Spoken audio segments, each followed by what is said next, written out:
गीतार्थ है। तो हम लोग कथा जारी रखेंगे। हो सकता है कल की कथा आपको याद ना हो।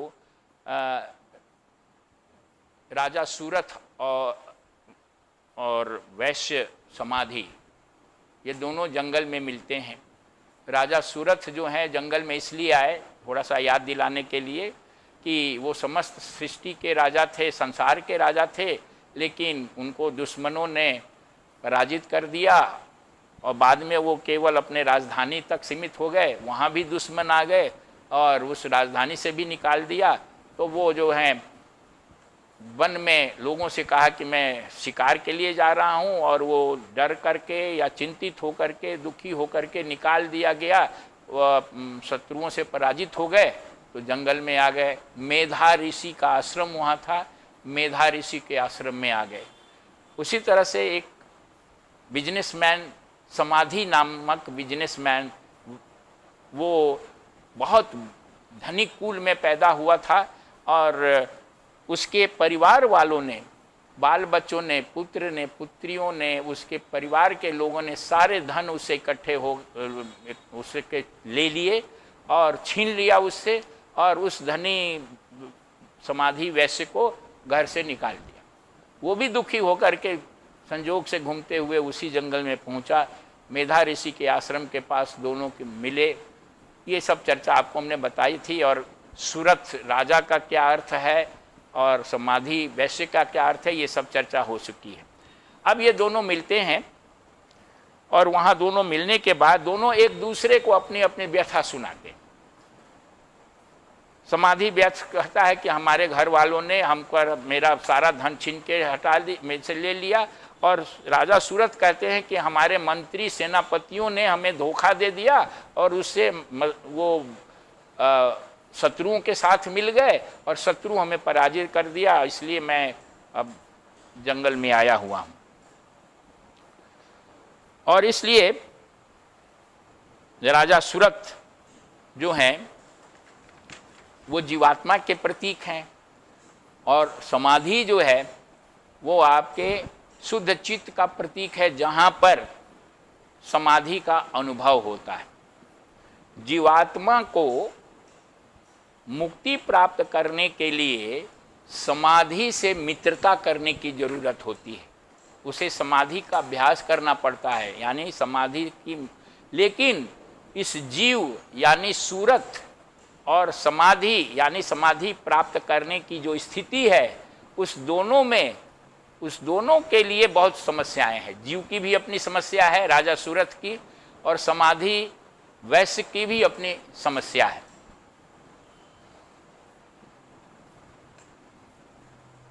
जब आप समाधि की तरफ बढ़ते हैं तो आपका चित्त जो है वो स्वच्छ हो जाता है, और जब चित्त स्वच्छ हो जाता है तो जीवात्मा जो है उस चित्त के साथ और गहराई से वो जुड़ जाता है, मित्र बन जाता है, और उसकी सहायता से वो फिर साधना की ओर और बढ़ता है। ये दोनों जो हैं मेधा ऋषि के पास जाते हैं और अपनी अपनी व्यथा कहते हैं।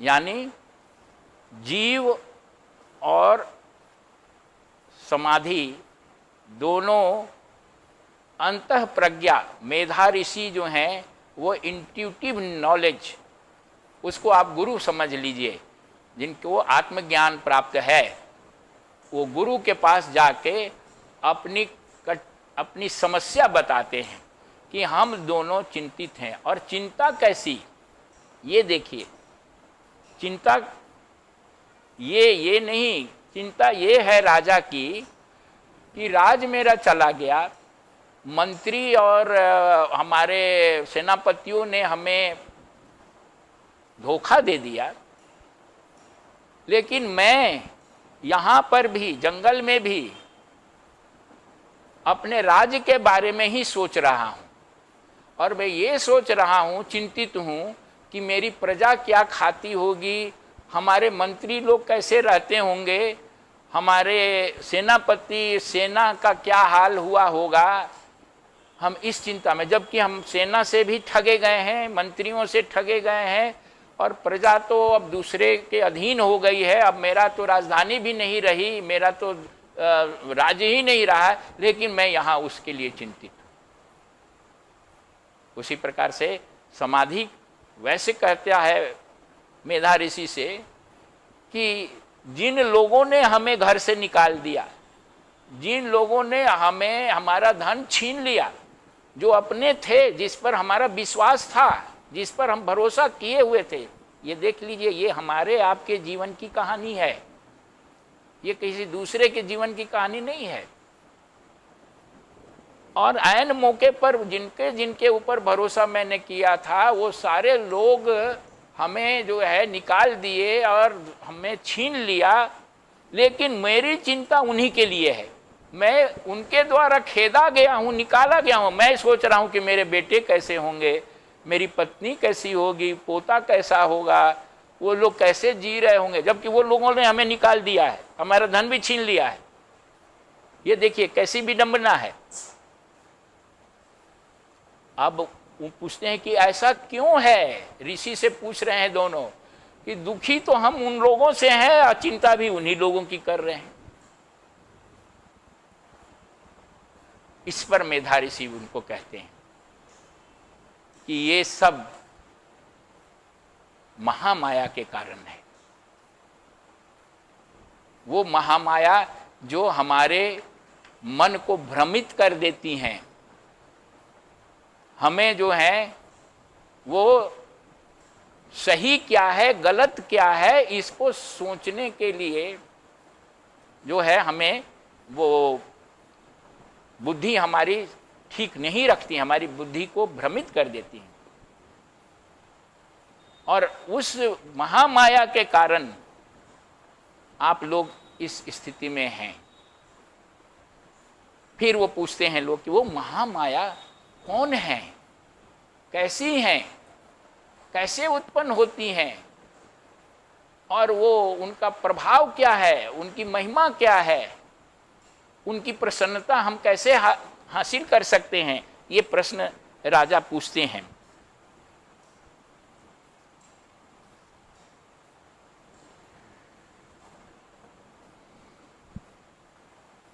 यहां इस प्रकार से बात करने पर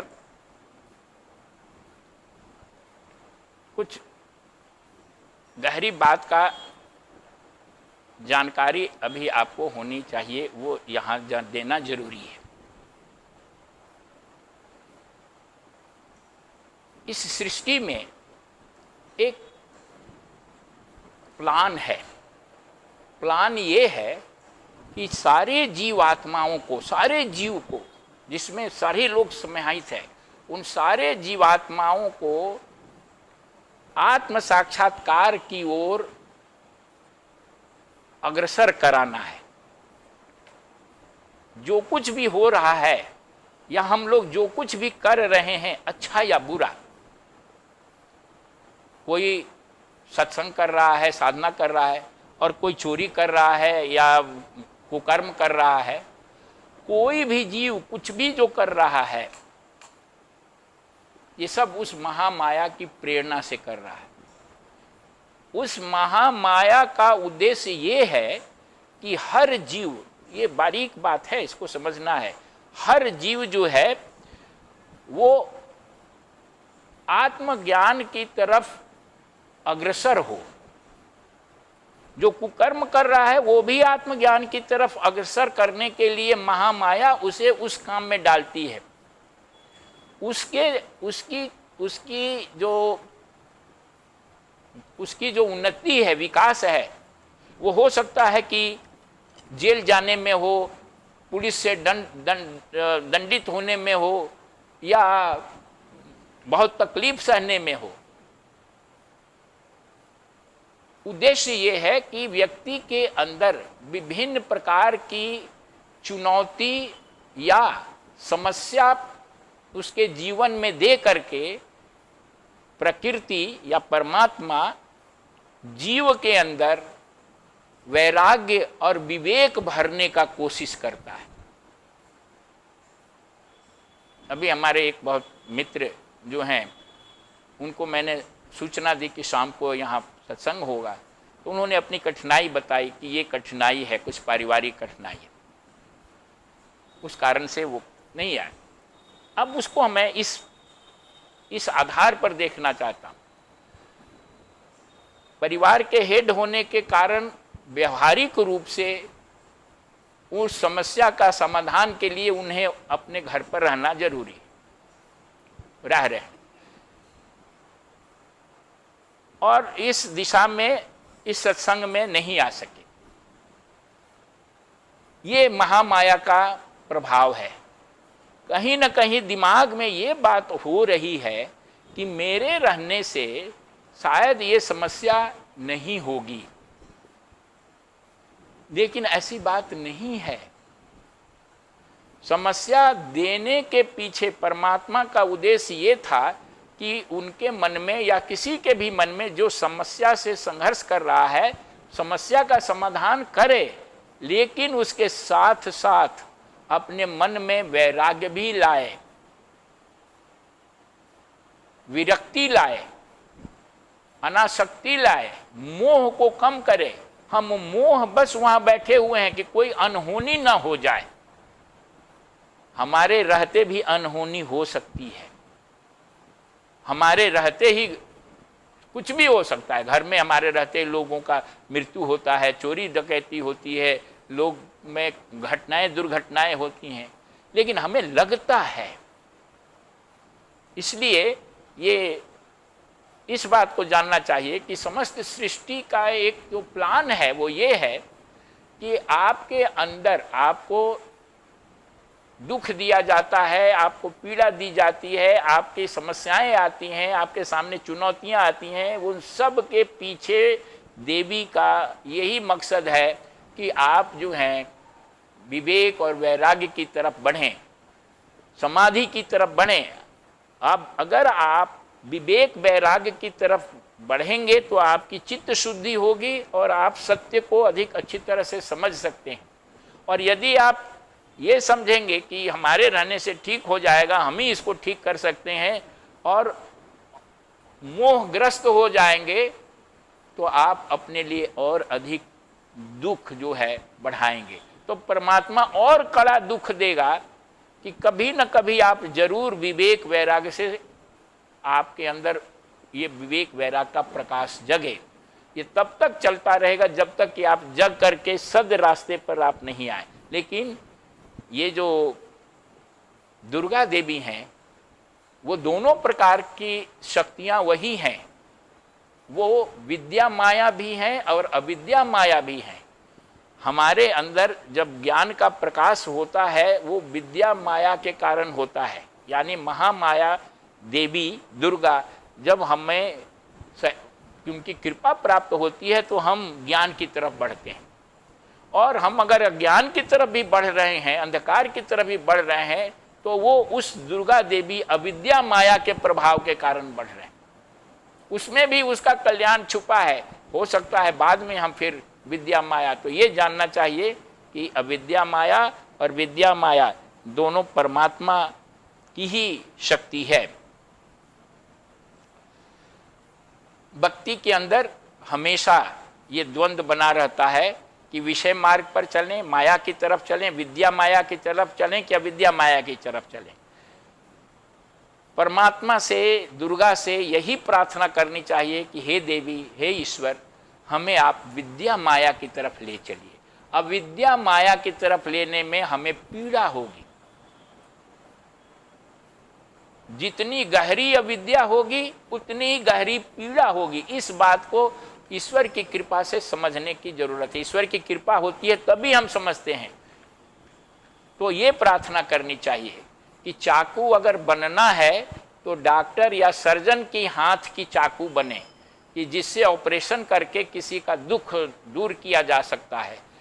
डकैत की हाथ की चाकू ना बने। चाकू डकैत के भी हाथ में होता है, डॉक्टर के भी हाथ में होता है, लेकिन डॉक्टर के हाथ का चाकू, वो भी शरीर पर ही चाकू चलाता है, लेकिन वो दुख दूर करने के लिए चलाता है। और चोर डकैत भी शरीर पर ही चाकू चलाते हैं, वो दुख देने के लिए चाकू चलाते हैं। तो माया से, ईश्वर से प्रार्थना यही करनी चाहिए कि हमें विद्या माया की तरफ ले चलो, अविद्या माया की तरफ नहीं ले चलो। और इसलिए मुक्ति पाने की रुचि उसी में होती है जो विद्या माया की तरफ चलता है, और नहीं तो हम विषय के अंधकार में गिरते चले जाते हैं। इस मनुष्य को जो अज्ञान के रास्ते पर है उसे पशु भी कहा गया। पशु किसको कहते हैं? पशु उसको कहते हैं जो पाश यानी बंधन में पड़ा हुआ। पाश का मतलब होता है जो बंधा हुआ हो। हम सभी बंधे हुए हैं, अज्ञान के पास में बंधे हुए हैं, और हमारे पास जो पाश है, बंधन है, उसको 8 पास माने गए हैं। 8 बंधन से अज्ञानी लोग बंधा होता है। घृणा, लज्जा, भय, शंका, जुगुप्सा, कुल, शील और जाति, ये 8 बंधन हैं, पास हैं, जिससे हम जीव, अज्ञानी जीव बंधे हैं। इस पास को तोड़ना है, तभी मुक्ति मिलेगी। इसके बारे में संक्षेप में जानना जरूरी है। घृणा यानी हम जो हैं राग द्वेष से भरे हैं। जो चीज़ हमें अच्छी नहीं लगती है तो हम उससे घृणा करने लगते हैं। ये एक प्रकार का पाश है, बंधन है। लज्जा, लज्जा का मतलब कि हमें सत्संग करने में, साधना करने में, मंदिर जाने में, सेवा करने में लज्जा आने लगती है। अरे कोई लोग देख लेगा तो क्या कहेगा कि ये ध्यान करता है, ये पंडित बन गया है, साधु बन रहा है। ये तो इस प्रकार कई ऐसे लोग हैं जो इस प्रकार के लज्जा के कारण वो ज्ञान के रास्ते पर नहीं चल पाते हैं, साधना नहीं कर पाते हैं। ऐसी लज्जा से, लज्जा अगर है तो ये बंधन है, पाश है। भय, अनेक प्रकार के भय होते हैं। कोई भी भय जो है वो व्यक्ति को मानने वाला पाश है। शंका, द्वंद्व में रहता है, पता नहीं ये सब सही है कि गलत है, ये मोक्ष क्या होता है, ये होता है कि नहीं होता है, साधना से कोई लाभ है कि नहीं है। अनेक प्रकार की जो संशय और शंकाएं हैं वो भी एक बंधन है। जुगुप्सा का मतलब होता है गपशप, व्यर्थ की बातों में समय काटना, खड़े होकर के यहाँ वहाँ 20-12 फालो, वो आदमी ऐसा है, वो आदमी ऐसा है, वो ऐसा कर, कुछ मिलने जाने वाला नहीं है। आधे घंटे का नाम जप नहीं करेंगे, 10 मिनट का ध्यान नहीं करेंगे, लेकिन 3 घंटा ताश खेलते हुए हम बाहर बिता देंगे, वहाँ पर तरह तरह का। और तो ये सब जुगुप्सा जो है, गपशप, ये पास है मानने वाले। कुल, अपने में तो ताकत नहीं है, हम बड़े खानदान के हैं, हमारे दादाजी महान पंडित थे, हम उनके जो हैं ये हैं। एक सज्जन आए थे कुछ दिन पहले, बोल रहे थे कि हम लोग गोस्वामी हैं, हम लोगों को साधना करने की क्या जरूरत है। उनका टाइटल गोस्वामी है। समझे, हम लोग तो गोस्वामी, गो का मतलब इंद्रिय और उसके स्वामी, हम लोग गोस्वामी है। हम तो जन्म से ही गोस्वामी, अब है कुछ नहीं, सारे इंद्रियों के दास बने हुए हैं। लेकिन अब उनके पूर्वज पुरखे कोई गोस्वामी रहे होंगे तो उनको टाइटल मिलती चली गई। अब ऐसा ही है ना, चतुर्वेदी, त्रिवेदी, द्विवेदी, तो ये सब वेदी लोग हैं। कोई ये समझने लगे कि हम तो चतुर्वेद के ज्ञान जानकार हो गए, आपने वेद देखा भी नहीं, पढ़ने की बात तो दूर की बात है, और वो चतुर्वेदी हो गए। और इसका अभिमान कुल का, ये है पाश, बंधन। शील, शील भी दिखावटी एटिक्रेट, मतलब आइए आइए, नमस्कार नमस्कार, बहुत अच्छे हुआ, आए, बड़ा खुश हुए हम, आप आ गए, दर्शन दिए आपने। अंदर से तो हमको लग रहा है कि क्यों आप आ गए, मेरे को मुश्किल कर रहे हैं, हम जो हैं आपने दर्शन दिया, मेरा अहो भाग्य। ये जो शील, दिखावटी शील है, ये जो है पास है। जाति, वही कुल की तरह, खानदानी, कोई कहे कि हम बड़े खानदान का हूँ, वैसे ही जाति में भी बड़े जाति का हो, हम ब्राह्मण हैं तो तुम तो शूद्र हो, तो ये हो, नीचे हो, ऊंचे हो, इस तरह का ये पाश है, ये बंधन है। इससे जो जकड़ा हुआ है उसको पशु कहते हैं। तो हम सभी पशु हैं जो इससे जकड़े हुए हैं।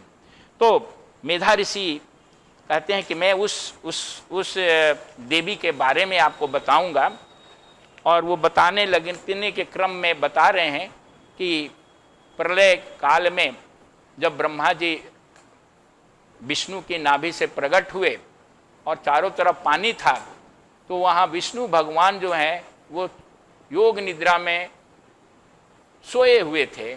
उसी समय विष्णु के कान से दो महाभयानक असुर प्रकट हुए। एक का नाम जो था मधु था, दूसरे का नाम कैटभ था। और वो असुर विष्णु भगवान के कान से प्रकट होने के बाद उन लोग असुर ने देखा कि ब्रह्मा जी हैं, और वो ब्रह्मा जी को खाने के लिए दोनों असुर बहुत तेजी से झपटा।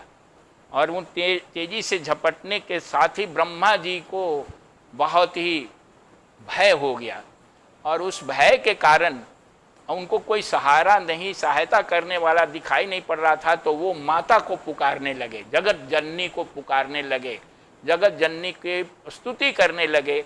और स्तुति करते हुए उन्होंने उस जगत जननी को से भगवान विष्णु को जगाने के लिए प्रार्थना करने लगे कि भगवान विष्णु जग जाएं और उनकी सहायता करें। तो जगत जननी जो विष्णु भगवान को योग निद्रा में सुलाई हुई थी, वो महामाया है। वो सारे संसार के जीवों को भ्रमित करती हैं, वो भ्रम में रखती हैं। और वो विष्णु भगवान को भी महामाया के प्रभाव में, विष्णु भगवान का ही वो अंग है, और उन्हीं के प्रभाव में विष्णु जो भगवान जो है सोए हुए थे। और उनको जगाने के लिए माता की प्रार्थना करने लगे।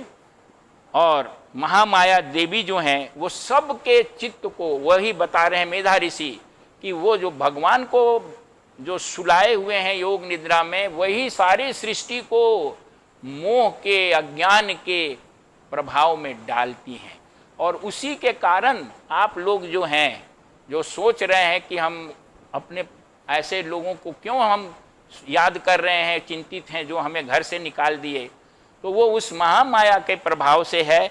और वो देवी जो हैं वो संसार को उत्पन्न करने वाली वो देवी हैं। और वही देवी व्यक्ति को इस पोजीशन में इसलिए लाती हैं कि आप उस देवी की तरफ, उस देवी का साक्षात्कार करने की तरफ मुड़ें, आपके अंदर अज्ञान का समाप्ति हो, आप जो है वैराग्य और विवेक से युक्त हों। इसलिए देवी अनेक प्रकार की चैलेंज आपके सामने भेजती हैं। और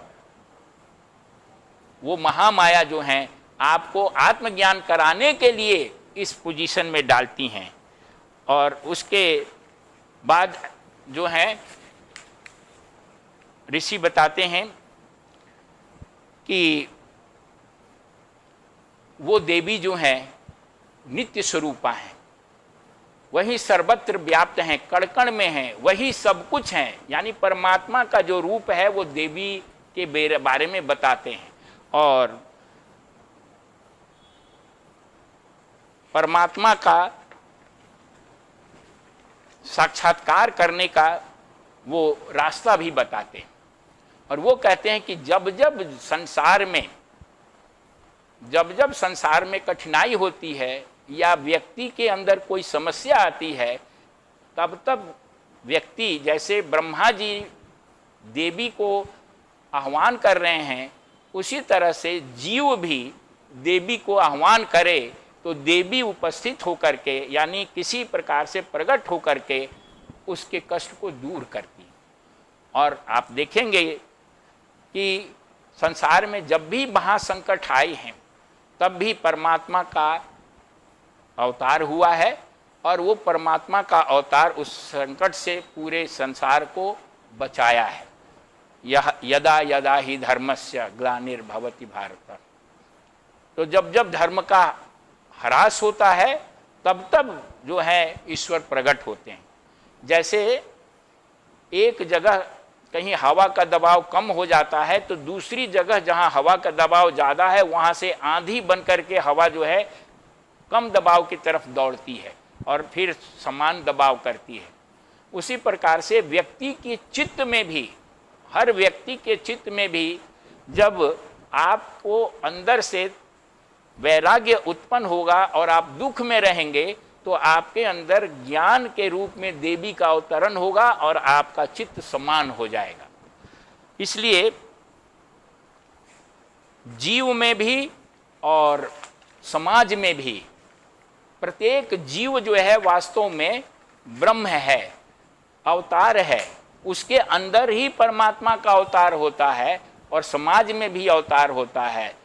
वैयक्तिक स्तर पर इंडिविजुअलाइज्ड वे में और सामाजिक स्तर पर ये दोनों जगह जो है भगवान अवतार लेते हैं। और एक अर्थ में ये भी कहा जा सकता है कि प्रत्येक जीव जो है वो अवतार है। हमारे आपके सबके अंदर वही शक्ति वर्तमान है। अगर हम अपने चित्त को शुद्ध कर लें तो उस अवतार का रियलाइजेशन हम खुद अपने हृदय में कर सकते हैं। तो भगवान विष्णु सोए हुए थे, उनके कान से प्रकट होना मधु और कैटभ, ये भी एक संदेश देता है। कान की मैल की तरह प्रकट होना, यानी मधु का मतलब होता है मीठा, ये राग का प्रतीक है। और कैटभ का मतलब होता है कड़वा, ये द्वेष का प्रतीक है।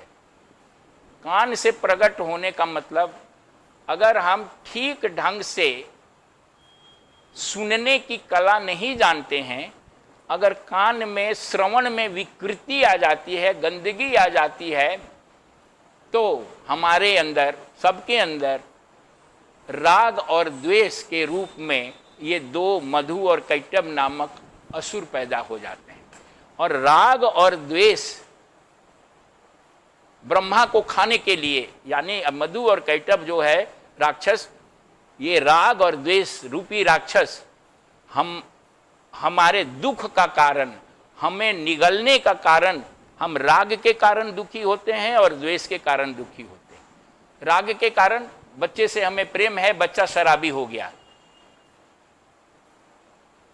दुख का कारण हमारे बच्चे से प्रेम है और बच्चा प्रेम का मतलब राग है, और शराबी हो गया या किसी तरह से रोगी हो गया या असफल हो गया या जो भी हो गया, हम दिन रात उससे चूंकि प्रेम करते हैं, इसके दुख से हम दुखी हो जाते हैं।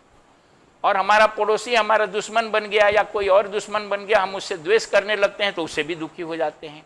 राग भी दुख का कारण होता है और द्वेष भी दुख का कारण होता है। और ये दोनों क्यों है? क्योंकि हमारे कान के मैल हैं। ये कान के मैल का मतलब, हमने सत्संग नहीं सुना, हमने ज्ञान की बात नहीं सुनी।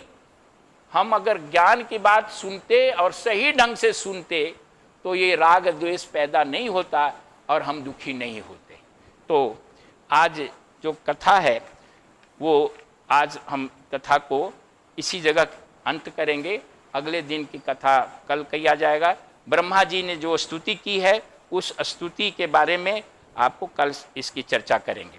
अब इसके आगे हम लोग 5 मिनट का देवी का ध्यान करेंगे और भी कम समय में आपको थोड़ा ये समय अपने अनुसार बढ़ाना होगा। पहले देवी का चित्र को आप देखें और 3 बार दुर्गा देवी के मंत्र का उच्चारण करें और मानसिक रूप से देवी की जो चित्र है उसको अपने हृदय में धारण करें। ओम दुंग दुर्गायै नमः, ओम दुंग दुर्गायै नमः, ओम दुंग दुर्गायै नमः।